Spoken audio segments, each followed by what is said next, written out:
ക്രിസ്തുവിന്റെ കാൽവരിയിലേക്കുള്ള യാത്രയെ അനുസ്മരിച്ച് കുരിശിന്റെ വഴിയിലൂടെയാണ് ദുഃഖവെള്ളിയാഴ്ച ദിവസം ക്രൈസ്തവ സമൂഹം ദൈവപുത്രന്റെ ത്യാഗത്തിന്റെ ഓർമ്മ പുതുക്കിയത്. ലത്തീൻ, സീറോ മലബാർ, സീറോ മലങ്കര സഭകളുടെ നേതൃത്വത്തിൽ തിരുവനന്തപുരത്ത് സംയുക്ത കുരിശിന്റെ വഴി ആചരിച്ചു. പാളയം സെന്റ് ജോസഫ് കത്തീഡ്രലിന് മുന്നിൽ നിന്നായിരുന്നു കുരിശിന്റെ വഴി ആരംഭിച്ചത്. ആയിരക്കണക്കിന് വിശ്വാസികളാണ് കുരിശിന്റെ വഴിയിൽ പങ്കെടുത്തത്. ശേഷം നടന്ന ദുഃഖവെള്ളിയാഴ്ച അനുസ്മരണ സന്ദേശത്തിൽ രാഷ്ട്രീയ നേതൃത്വത്തിനും മാധ്യമങ്ങൾക്കുമെതിരെ ആർച്ച് ബിഷപ്പ് സുസപാക്യം വിമർശനം നടത്തി. യേശുവിനെതിരെ ബറാബസ് നടത്തിയ ഗൂഢാലോചനയും ഇപ്പോൾ മാധ്യമങ്ങളെ കൂട്ടുപിടിച്ച് രാഷ്ട്രീയ നേതൃത്വം നടത്തുന്ന കൊള്ളരുതായ്മയും താരതമ്യം ചെയ്തുകൊണ്ടായിരുന്നു പ്രഭാഷണം. പൊതുജനത്തെ വിലയ്ക്ക് വാങ്ങിയ സ്ഥാപിത താല്പര്യക്കാരാണ് എല്ലാം കുഴച്ചു മറിക്കുന്നത്. ആളും കാലവും മാറിയെന്നേയുള്ളൂ.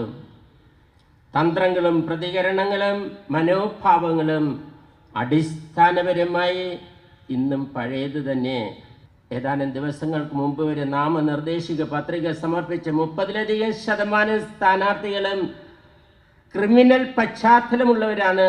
കർദിനാൾ മാർ ബസേലിയസ് ക്ലീമിസ്, കത്തോലിക്ക ബാബ സാമുവൽ മാർ ഐർനേസ് തുടങ്ങിയവർ കുരിശിന്റെ വഴിക്ക് നേതൃത്വം നൽകി.